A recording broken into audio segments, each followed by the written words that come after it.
Compte rendu de la 44e réunion du Conseil de ministres. Le président de la République, chef de l'État, son Excellence Félix Antoine Tshisekedi Tshilombo, a présidé ce vendredi 23 mai 2025 à la Cité de l'Union africaine, la 44e réunion du Conseil de ministres.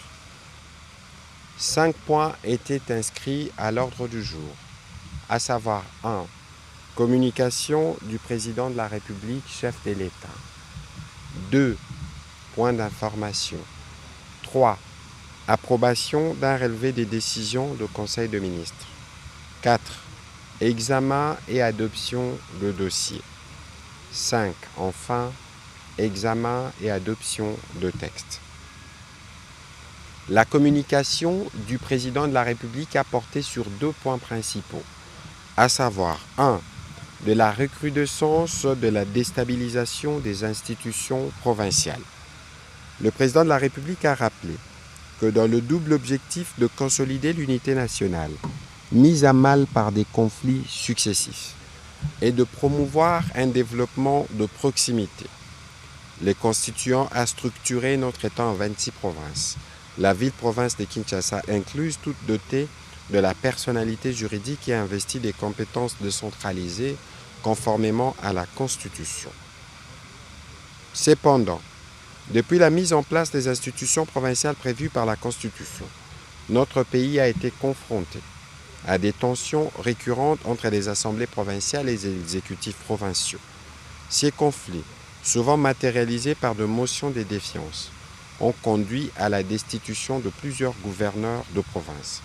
Ces instabilités ont lourdement pesé sur le bon fonctionnement des institutions provinciales, entraînant d'importants retards dans la mise en œuvre des politiques publiques et freinant l'élan des développements administratifs et socio-économiques escomptés.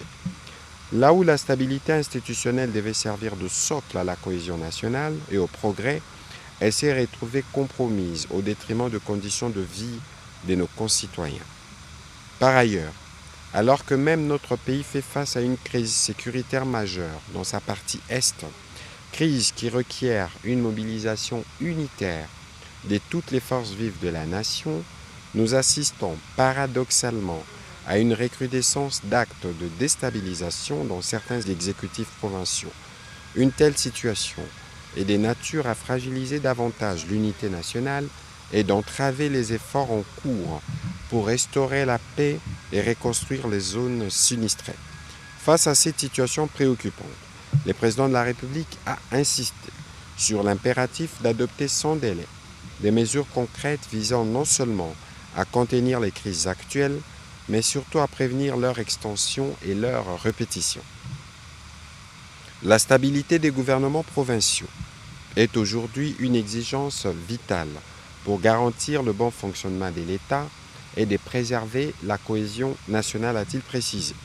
En conséquence, le vice-premier ministre de l'Intérieur a été instruit de procéder sous la coordination de la première ministre à l'examen prioritaire de cas de déstabilisation des institutions provinciales en cours ou en perspective. Il lui appartient de formuler, dans les meilleurs délais, des propositions des mesures préventives et correctives susceptibles d'être discutées et les cas échéants adoptés en marge de la 12e conférence aux gouverneurs déjà programmée. Le deuxième point de la communication du président de la République a porté sur la prévention et la régulation des conflits fonciers dans le cadre de travaux de rocade de Kinshasa. Dans le cadre de la mise en œuvre de son programme d'action pour un développement harmonieux et durable de la République démocratique du Congo, le président de la République avait procédé, en date du 22 juin 2024 dans la commune de Mongafula, au lancement officiel des travaux de construction des nouvelles infrastructures routières dans la capitale, désignées sous l'appellation rocade de Kinshasa. Ces chantiers d'envergure, à forte valeur stratégique pour la ville de Kinshasa, a-t-il souligné, visent à désenclaver les zones longtemps marginalisées, à fluidifier la circulation urbaine et à stimuler l'émergence de pôles d'habitat et d'activités économiques le long de corridors concernés. Il s'inscrit dans une démarche de modernisation du tissu urbain et de promotion de la cohésion territoriale. Toutefois, a soutenu le président de la République, cette dynamique de transformation, si elle n'est pas convenablement encadrée, peut engendrer de tensions foncières, notamment entre les occupants traditionnels ou historiques des terres et les nouveaux acquéreurs, attirés par le potentiel accru de ces zones en mutation en raison des situations d'occupation informelle ou irrégulière du sol ou dans les cas des opérations d'expropriation pour cause d'utilité publique qui doivent impérativement respecter les garanties légales et constitutionnelles. Face à ces défis et dans le souci de préserver la paix sociale, le président de la République a donné des orientations suivantes qui devront guider l'action gouvernementale déjà en cours. 1. Garantir une transparence totale dans toutes les opérations de gestion et d'attribution foncière à travers les procédures claires, accessibles et traçables. 2. Renforcer les mécanismes de concertation locale, associant autorités, populations, anciens occupants et investisseurs pour prévenir l'apparition des conflits. Assurer les respects stricts de droits de toutes les parties prenantes, notamment en matière d'indemnisation équitable dans les cas d'expropriation, mettre en place des cellules de veille juridique et des médiations foncières pour anticiper des litiges potentiels. La ministre d'État, ministre des Affaires foncières, a été engagée dans les initiatives et actions déjà prises à renforcer davantage la mise en œuvre rigoureuse de ces mesures qui est essentielle pour préserver la stabilité sociale, instaurer une gouvernance foncière responsable et équitable et accompagner de manière harmonieuse l'élan de modernisation urbaine porté notamment par les projets de rocade de Kinshasa. À cet effet, elle a été instruite, ensemble avec le ministre d'État, ministre de la Justice et garde-sceaux, les ministres d'État, ministre des Infrastructures et Travaux publics, celui de l'aménagement du territoire, de l'urbanisme et habitat, ainsi que celui délégué près du ministère de l'urbanisme et habitat en charge de la politique de la ville, à mettre en place un dispositif coordonné des régulations de contrôle et des médiations foncières autour de zones impactées par les travaux précités. Au deuxième chapitre du Conseil des ministres de ce jour, relatif au point d'information, État et administration du territoire, le vice-premier ministre, ministre de l'Intérieur, a présenté au Conseil le rapport sur l'État et l'administration du territoire. Au cours de la semaine qui s'achève, l'état d'esprit de la population a été marqué principalement par le suivi de la situation de nos populations dans l'Est de la République démocratique du Congo, qui font face aux arrestations répétées lors de visites domiciliaires opérées durant la nuit par les supplétifs et les occupants. Mettant l'accent sur la gouvernance sécuritaire, il a fait état de sa visite de travail à Kenge, en province du Kwango, en vue de sensibiliser la population et les communautés locales sur la nouvelle approche sécuritaire. À Kinshasa, le ministère de l'Intérieur déploie le projet Smart Kinshasa qui vise à améliorer la connaissance en temps réel de la situation sécuritaire, la collaboration interservices et les capacités de commandement via les technologies de l'information et de la communication. Ces projets permettront d'optimiser l'efficacité opérationnelle de la police nationale congolaise lors d'événements majeurs et urgences tout en renforçant la confiance du public. Ensuite, il a abordé les volets liés aux sinistres et catastrophes. En application des résolutions prises par le gouvernement visant à procéder au nettoyage de zones non édificantes, il a rapporté que la commission interministérielle chargée des démolitions des constructions anarchiques a dressé la liste des sites problématiques regorgeant de constructions illégales dans des espaces réputés non édificantes. Il a fait le point sur les opérations en cours et l'inventaire des besoins logistiques nécessaires à l'exécution de cette mission. Le vice-premier ministre a terminé son rapport en informant le Conseil de la situation aux frontières et de certaines autres opérations en cours dans son secteur. Toujours sur ces chapitres sécuritaires, Le vice-premier ministre, ministre de la Défense, est pour sa part revenu sur la situation sécuritaire sur les différents fronts dans l'est du pays principalement. Les forces armées de la République démocratique du Congo maintiennent leur dispositif face aux ennemis de la paix dans les zones touchées par la violence, notamment dans les provinces du Nord Kivu, Sud Kivu de l'Ituri, ainsi que dans les triangles Kinshasa, Congo central, Grand Bandundu. Il a également informé le Conseil de la fin des opérations d'exfiltration des éléments de FARDC et de la police nationale congolaise de la base de la MONUSCO Goma vers Kinshasa. Ces éléments ont été conduits vers un centre militaire pour leur récupération psychologique et réarmement moral.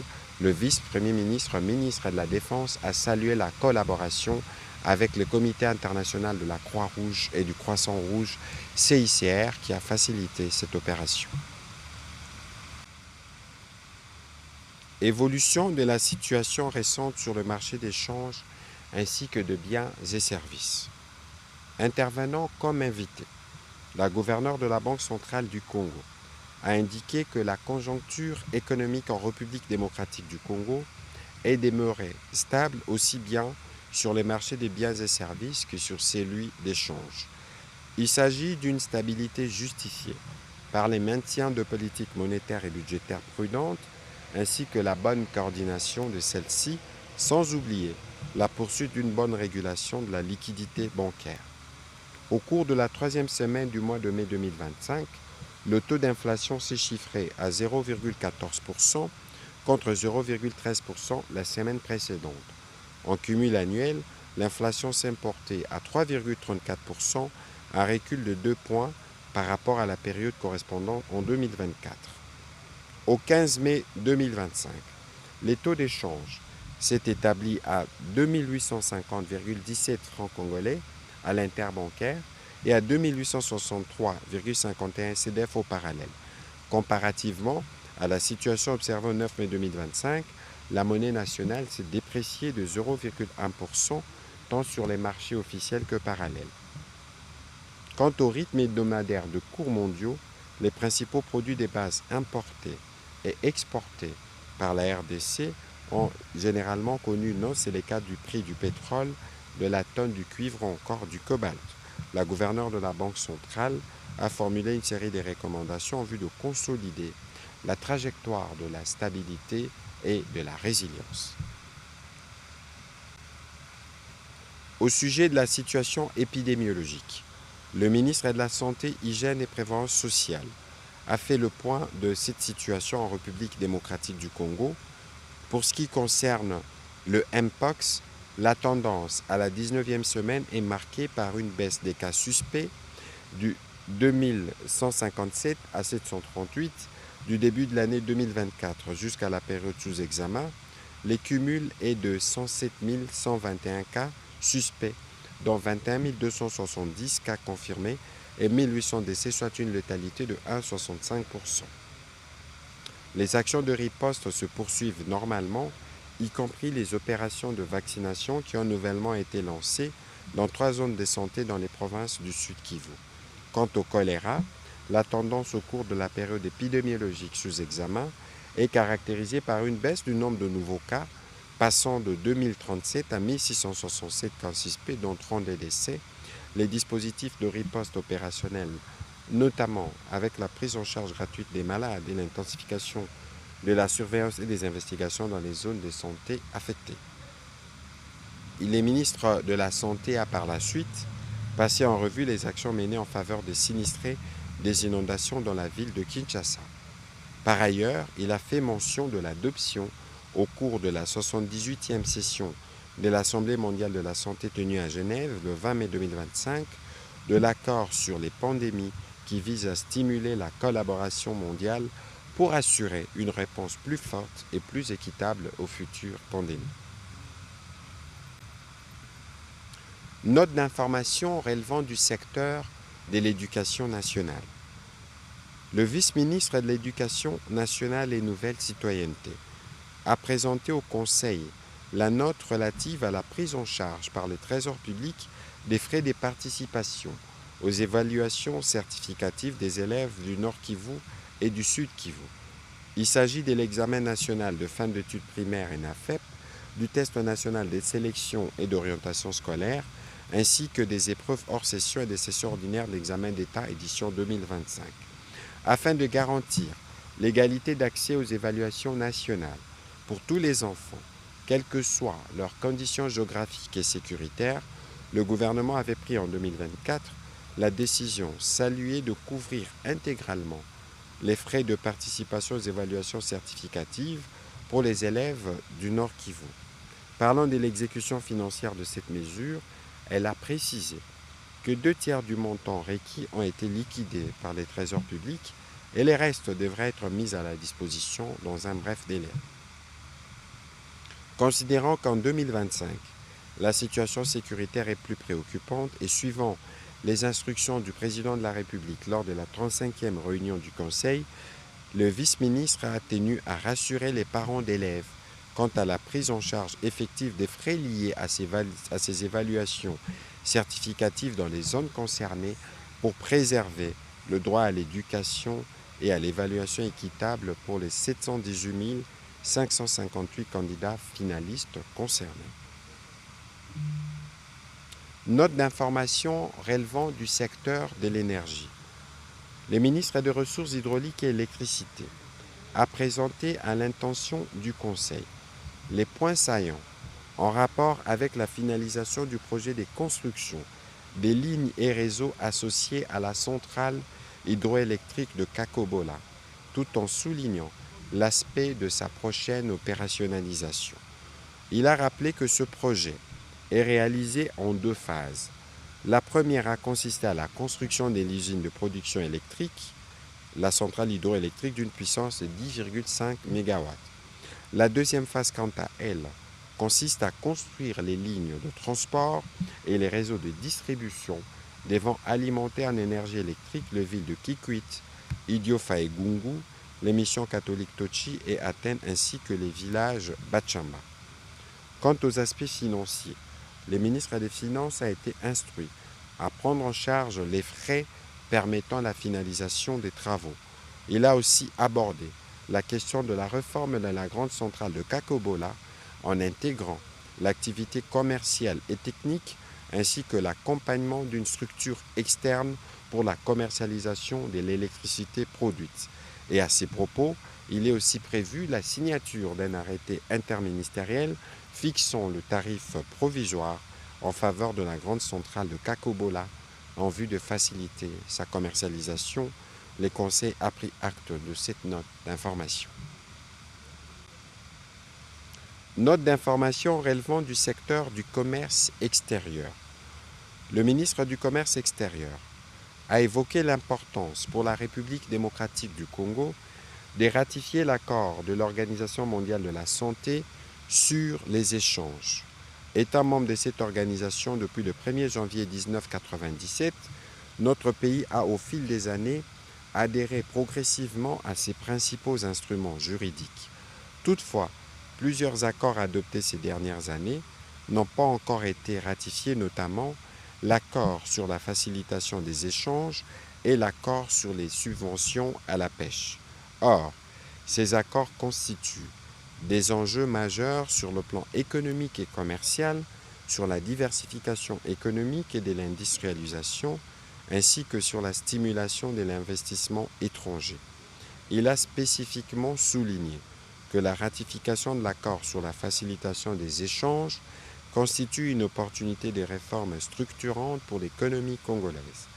La ratification permettra à notre pays de moderniser son commerce extérieur, de se positionner comme plateforme logistique régionale, d'accroître sa compétitivité, de diversifier ses exportations et renforcer ses capacités administratives et institutionnelles. Le Conseil a pris acte de cette note d'information.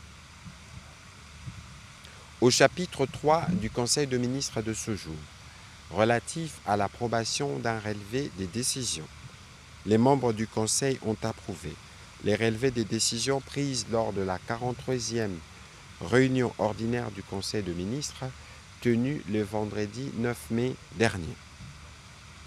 Au 4e chapitre relatif à l'examen et à l'adoption des dossiers, Un dossier relevant du secteur de droits humains.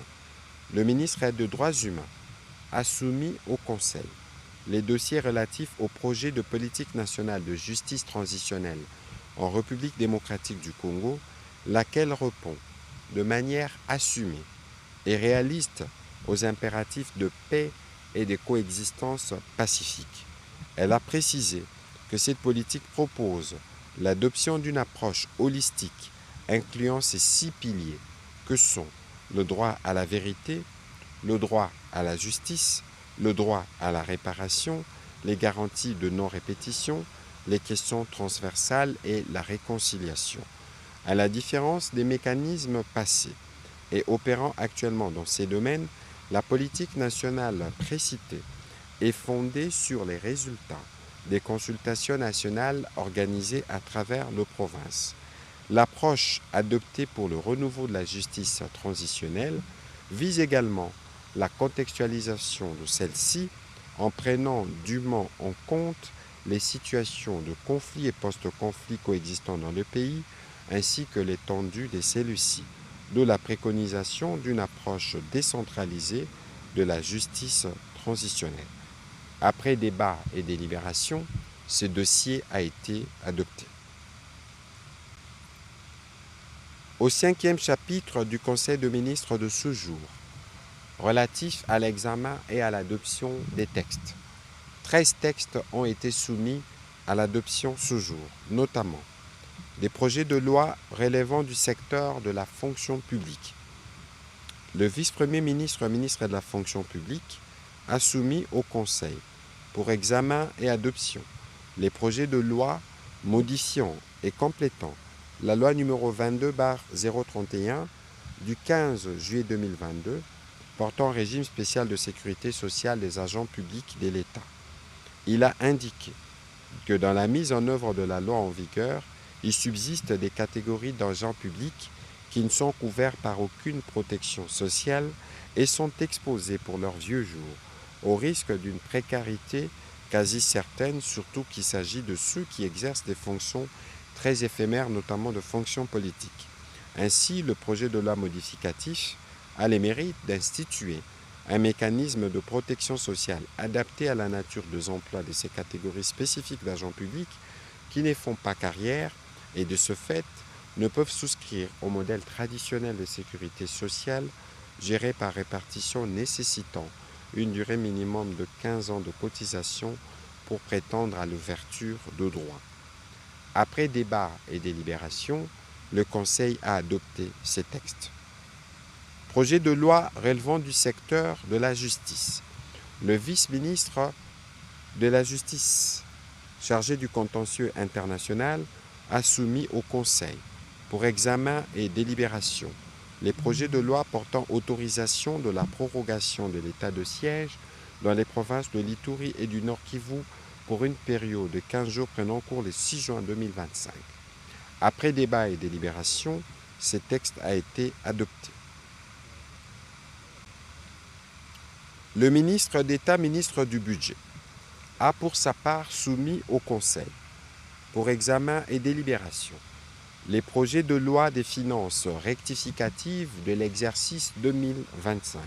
En effet, il contient un budget présenté en équilibre, en recettes et à dépenses, à hauteur de 50 691,8 milliards de francs congolais, équivalent à près de 17,2 milliards de dollars.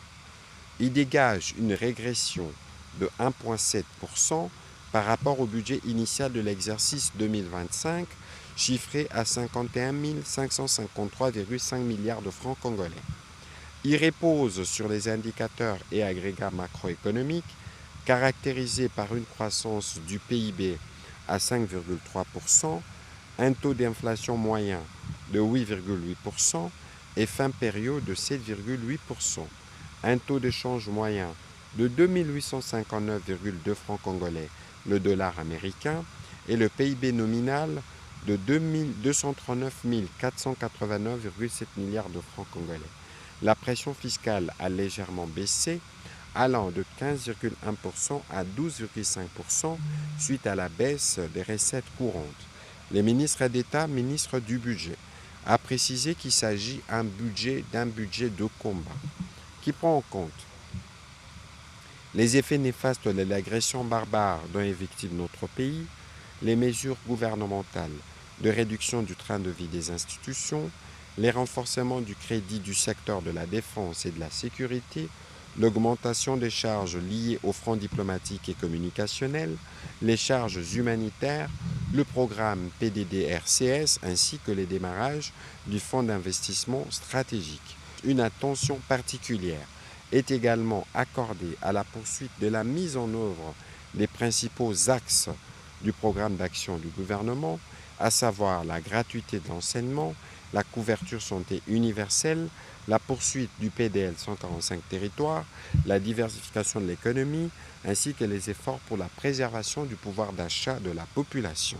Enfin, en vue de garantir la soutenabilité des finances publiques, ces collectifs budgétaires 2025 est élaboré dans les respects de l'objectif du solde budgétaire intérieur du programme avec le FMI. Il prend en compte un appui budgétaire de la Banque mondiale d'un équivalent de 165,4 millions de dollars en sus de 500 millions de dollars inscrits dans la loi des finances initiale, soit une enveloppe de près de 665,4 millions de dollars américains. À cela s'ajoutent les financements de 266,7 millions de dollars attendus du FMI au titre du programme FEC et FRD. Ces appuis budgétaires permettront de financer tant soit peu le gap creusé au niveau des investissements. Après débat et délibération, le Conseil a adopté ce texte. Projet de décret relevant du secteur de l'industrie. Le ministre de l'Industrie et Développement des PME a soumis au Conseil pour examen et délibération 4 projets de décret. Il s'agit respectivement du projet de décret portant création, organisation et du Comité national de labellisation de start-up, du projet de décret portant création, organisation et fonctionnement du Comité national de pilotage de l'entrepreneuriat, du projet de décret fixant les dispositions de conditions et de modalités d'octroi des avantages et facilités à accorder aux entreprises disposant du label Start-up et aux entreprises incubées, et du projet de décret portant modalité d'agrément des organismes privés d'aide à la création et d'encadrement de petites et moyennes entreprises de start-up et de l'artisanat. Après débat et délibération, tous ces textes ont été adoptés, y compris le projet de décret fixant les conditions et modalités d'octroi des avantages et facilités accordés aux entreprises disposant du label Start-up et aux entreprises incubées, qui fera l'objet d'une harmonisation avec le ministre des Finances. Projet de décret relevant du secteur de l'emploi. Le ministre de l'Emploi et Travail a soumis au Conseil pour examen et délibération 2 projets de décret. Le projet de décret déterminant les modalités de fixation et d'ajustement du salaire minimum interprofessionnel garanti SMIG, des allocations familiales minima et de contre-valeur du logement.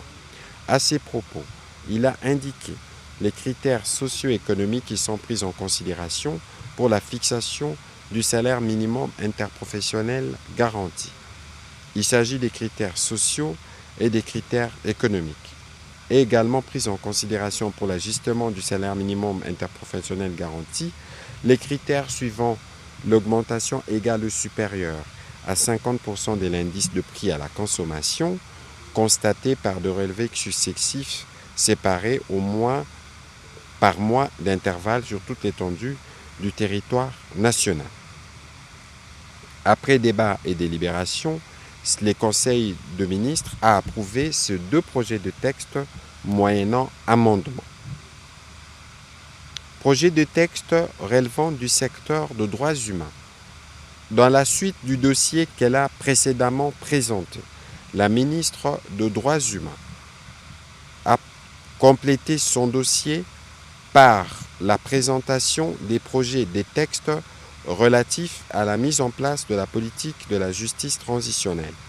Le premier texte est un projet de loi organique et modifiant la loi organique numéro 13/011 du 11 avril 2013 portant organisation et fonctionnement des juridictions de l'ordre judiciaire, le projet de loi fixant les principes fondamentaux relatifs à la justice transitionnelle en République démocratique du Congo, le projet de décret portant mesures d'application de la loi numéro 22/065 du 26 décembre 2022, fixant les principes fondamentaux relatifs à la protection et à la réparation des victimes de violences sexuelles liées au conflit et des victimes de crimes contre la paix et la sécurité de l'humanité, le projet d'arrêté ministériel fixant les modalités de la tenue de la liste unique consolidée des victimes de violences sexuelles liées au conflit et des victimes de crimes contre la paix et la sécurité de l'humanité. Après débat et délibération, le Conseil a approuvé tous ces 4 projets de texte. Commencé à 15h59, la réunion du Conseil de ministres a pris fin à 20h13. Je vous remercie.